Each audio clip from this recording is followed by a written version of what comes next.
a 1986 Mustang GT Convertible. Idle.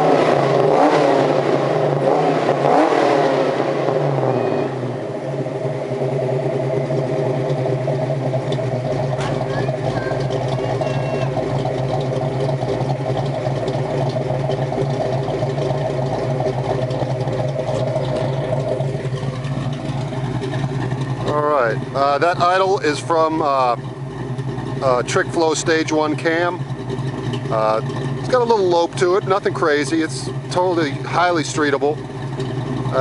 It's got a set of Trick Flow twisted wedge aluminum heads, 1.6 twisted Trick Flow roller rockers. You get your picture of the rear end. It's not the prettiest rear end in the world, but I mean it's functional. It's got a 410 gear with a Trac-Lok diff.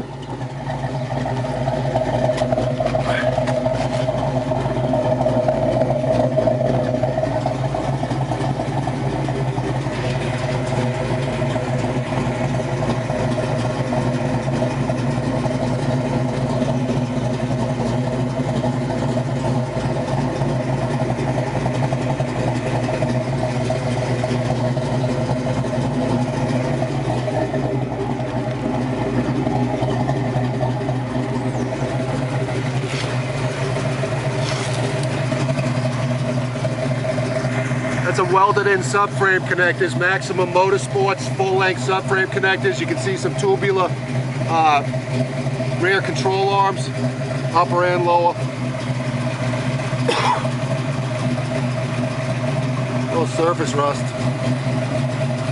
It's all surface. Any rust that's on here that I'm familiar with is surface rust.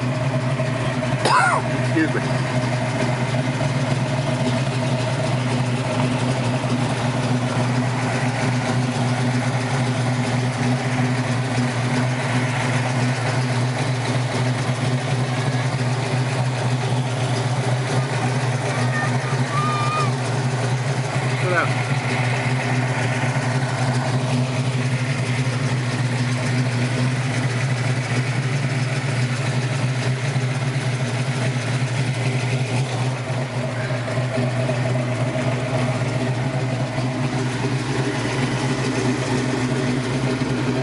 Replaced all the inner and outer dew wipes. These are brand new, but this particular outer one, I'm having a hell of a time getting it to stay in. So it's new, but it doesn't like to. Every once in a while I have to push it back down, which is a pain in the butt. This top is brand new. That was $1,000 installed. It was last summer I had that done. Thought about doing it myself and then read about it online and thought the better of it.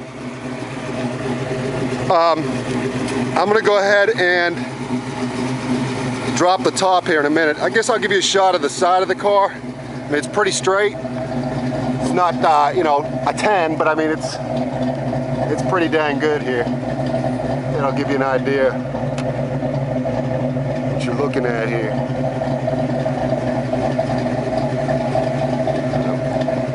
I painted all this trim myself, just a black with a gloss on it. Originally, I believe it was like a charcoal gray. But the whole car was repainted about a year and a half ago. So,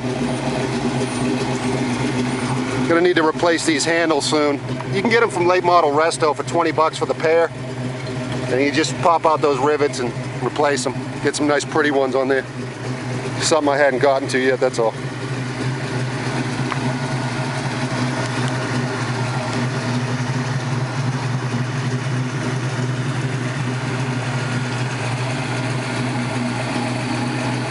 Yeah, I didn't give you a shot up the other side, did I? The back side. Oh, excuse me, the passenger side.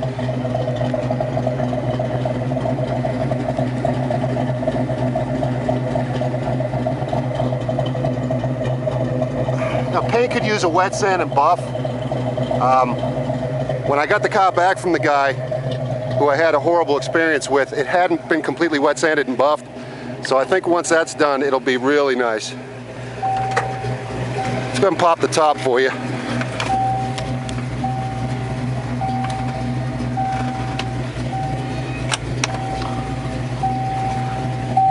First you gotta pop these handles, and then we'll go to the button. And there it goes. I don't have a boot for it, but as you can see, it's smoothly functioning and operating properly as it should. I don't have a boot though. Hold on, honey, one minute, okay? Just have a seat over there for me. I'm just putting the top down. Hold on a minute, okay? Here's the interior. This is actually a dash pad cover. It's not a dash pad. I know you're probably thinking, wow, that looks awesome. This is actually like an $80 pad cover. Because the pads, there's no really good repros that I'm aware of, and if they are, they're like an arm and a leg, so it wasn't high on the list of things to do. It's got a Grant aftermarket steering wheel. I was thinking about sanding it down and painting it. It needs to be done. You can see it's flaked a bit over the years, however long they've had it. All the gauges are factory, standard stuff.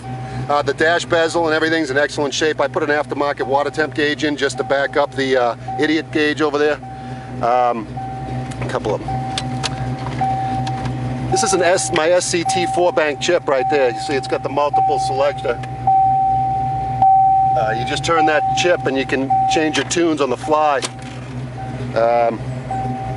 Let's see.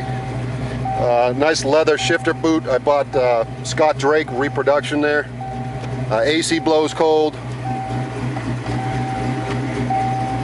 Alright, I popped the hood already. Let me get these door panels out of the way too. Here's the door panels. They need replacing in my opinion.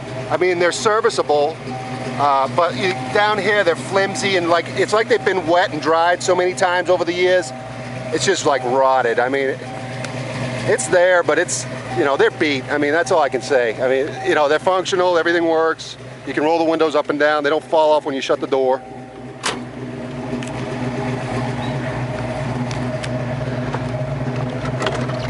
All right, roll that window down. Yeah, all the windows are manual in this car, by the way. And I mean, they line up pretty good. Are they awesome? No, but I mean, you can see the line up here. It's not bad. See the interior? The seats are in pretty good shape here. No major issues there.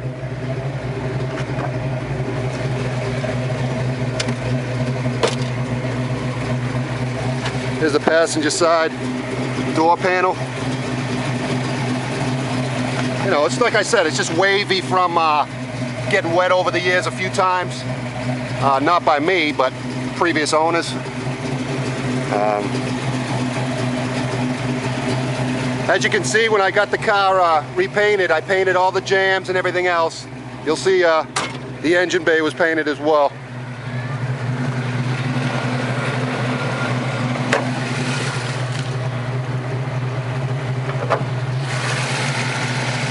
And here's the motor right here.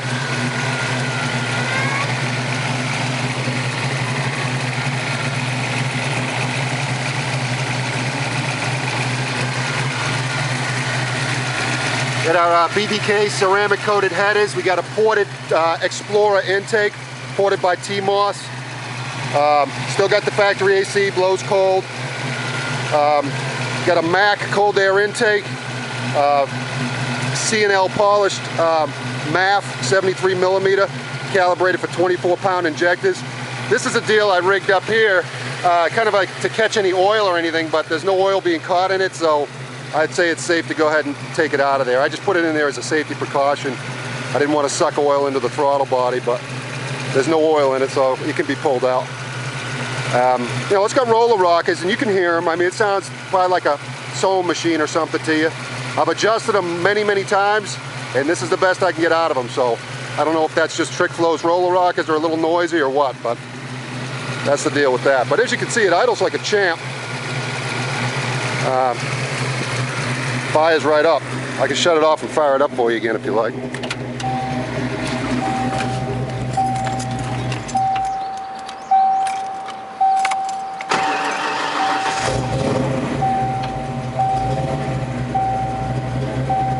That's it. Boom.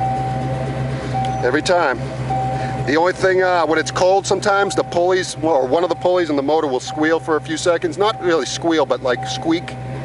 As soon as the car warms up a little bit, it goes away. So I'm not sure which pulley it is or what's going on there, but it's probably not too uncommon.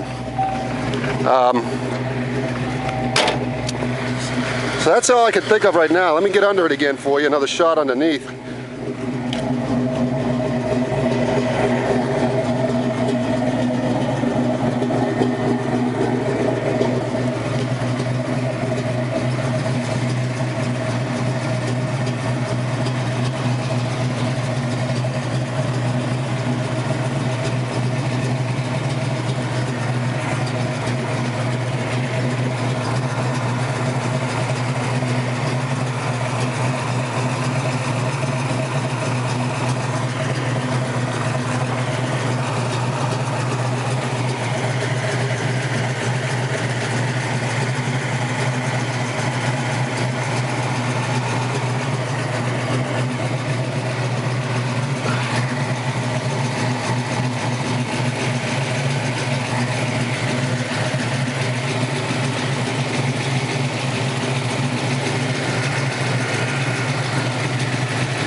That's it. I mean, it's not perfect. It's 26 years old, but I mean, it's a nice car.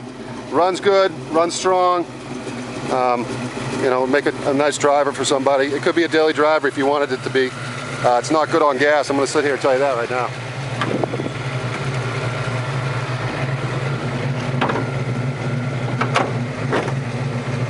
That decal is painted on, by the way, in case anybody was wondering. I bought the stencil from Phoenix Graphics and went ahead and had that painted on, so that's nice. I have a fog light bar, but I don't have any fog lights. Those Marshall 750s.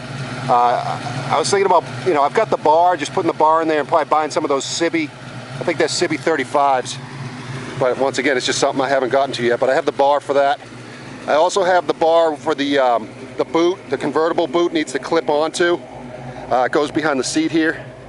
I have the bar. It's a straight bar that goes back here, and that's part of the mounting system. Got some areas here. I need a seat belt. See this frayed right there?